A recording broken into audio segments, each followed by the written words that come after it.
Hey, what is up, everybody? This is Stevie Breach coming to you here today, Friday, August 30th. We are counting down into the big Labor Day weekend. I'm sure there's a lot of people at work now, wanting to get off of work and get to their 3-day weekend. Because I live in the meat business, I gotta work. I gotta work Saturday, Sunday, and then Monday. After the holiday, I get to clock out, and that's when I get to start my I was going to call it a holiday, but it's my vacation. I'm going to be leaving, and I'm going to be going on a trip that I've been looking forward to for a good while. Tomorrow, over in Germany, the Bash in Berlin. I've been trying to keep you guys up to date on my road to WrestleMania, about how much wrestling I'm watching, how excited I am about watching wrestling. The Bash in Berlin starts at 10 a.m. on the Pacific Coast. I'm not going to be able to get off work until 2. I'll tell you the truth. I'm kind of excited about 2 of these matches on this show. I'm excited about the Cody Rhodes versus Kevin Owens match. I'm excited about CM Punk versus Drew McIntyre in the strap match. Who even knows if this is going to be the blow-off of the strap match between CM Punk and Drew McIntyre. But I'll tell you the truth, if I find out the results of this show as I'm working before I get home, I don't even know if I'll fire this on Peacock right away and watch it on the replay. I honestly was thinking that All Out was going to be going up against this show. I thought that was one of the reasons why they actually had it. I was relieved to find out that the Chicago show, All Out, is actually going to be next weekend, which basically means that I'm going to miss that show as well. I don't really feel as bad about missing All Out because of the fact that WWE is what I'm trying to pour more of my main focus into at this point. I thought that All In was a really, really good show. I watched a majority of that show. I watched the tail end of that mostly because of the fact that I had to work and I didn't want to start the show from the beginning. I was able to jump in during the MJF match, and I felt that was good enough for me to watch the main event. But this Bash in Berlin show, I know that I'm missing a few pieces of the story because of the fact that SmackDown is going to air tonight. It was filmed. I guess for the people on the West Coast, it was filmed this morning.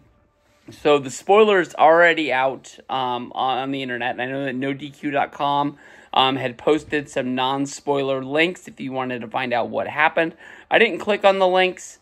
I guess I'll find out about them in real time as WWE tweets out about them. But this here looks like it could be a good show. I think that anybody who watches this new pace of WWE, now that Vince McMahon is gone, now that Kevin Dunn is gone, people call it the Triple H era.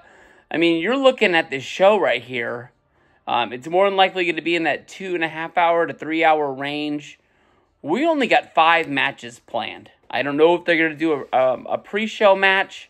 They could always add a match, but the last few pay-per-views that WWE has done that has not been SummerSlam, WrestleMania, one of the big ones, they just kind of hit you with just 5 good matches that have stories that they've built up on SmackDown, stories that they've built up on Raw. There's no real filler matches. It almost kind of reminds me of if you go back to the early days of the brand split, when Monday Night Raw and SmackDown were getting their own pay-per-views. Most of the time, those pay-per-views were really good because SmackDown knew that they had to have stories and they had to give time in order to have matches on this pay-per-view that people were actually going to care about if they were going to buy the show. We're looking at this one. We're looking at the women's tag champs, the Unholy Union, going up against Bianca Belair and Jade Cargill. I'll tell you the truth. I mean, ever since Jade and Bianca have been teaming together, I've been on the board with a lot of people that somebody is turning on somebody sooner than later. I mean, when this first, came to be, We had Bianca Belair as somebody who'd I think she played a heel a small time in NXT, but since being on the main roster, she had that big huge run where she looked like the new female John Cena that can never lose. And she's always kind of been a babyface. But, you flip over, there were all the rumors about her joining up with the Street Profits as well as Bobby Lashley. And they were playing heels at the time. Kept on waiting for Bianca to turn on Jade. At this time, Jade, I don't know how to say this. Maybe she's not going to be what we all thought she was going to be once she got WWE in her corner. Maybe she's not going to be the main woman babyface of the company. Maybe it's time that Jade turns on Bianca. And maybe that's the direction that they need to go. Maybe get her where she feels comfortable playing a heel like she did a majority of the time in NXT. And maybe it'll start to click for her. When it really comes down to it, the women's tag match is the only match that I just really don't have feels for. The next match would probably be Damian Priest and Rhea Ripley going up against Dirty Dom and Liv Morgan, the new Judgment Day. This is going to be a good match because we know that Rhea wants to get her hands on Liv. She would love to get her hands on Dom. I think they'll let Rhea hit Dom. I don't think they'll let Dom hit Rhea. So I don't think there'll be any offense going that direction. But I think the pop is going to be huge when Rhea is able to actually get her hands on Dominic and corner him down into the ring.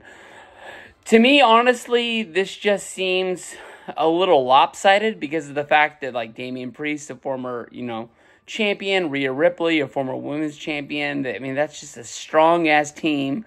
Dirty Dom, he is a former United States NXT champion. Liv Morgan is your, WWE Women's Champion as of right now. But when you just think about how these teams are built, it's just so favored on one side.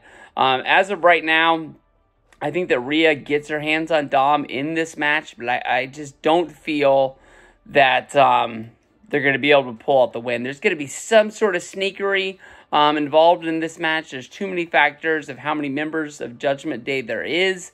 Who knows if they're going to surround the match like a lumberjack match and find their way into this one. But I got Dirty Dom and Liv Morgan pulling out the win here. I think that if I was betting money, that was the easiest money to bet, to take the odds right there. But Priest and Rhea got to have a strong showing in this one. From there, probably Gunther having his first World Heavyweight Championship match going up against Randy Orton on the show.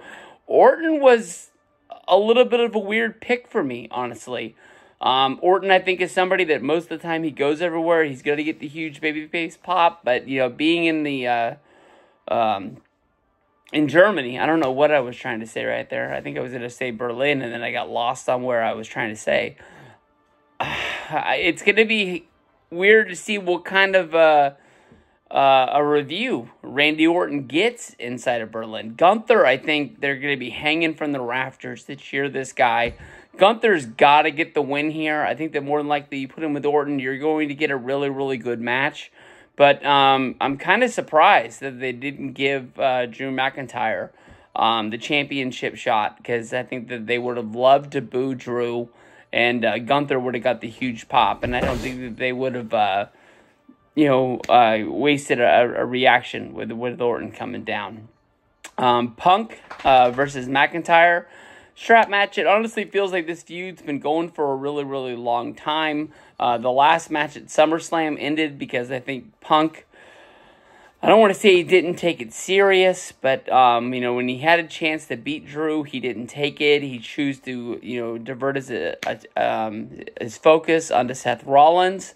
Rollins isn't going to be a part of this match, but unless they gave him a weekend off, Seth's got to find a way to get his face out there. But I guess he got tsunamied 1,000 times by Bronson Reed. Gosh, Bronson Reed, what kind of a push has that guy got? I guess they're probably saving Seth for a Bronson Reed match, but the way he was able to kill Braun Strowman on Monday, giving him the huge tsunami outside of the arena on top of the car. I guess Seth won't be getting involved in this one as well.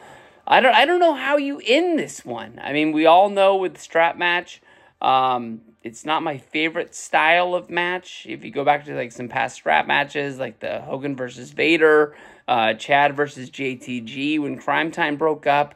I mean, you have the weapon inside of the ring that they hit each other with, but just the way it finishes, where they have to go around the ring and they have to, hit the turnbuckles 4 in a row in order to get the win.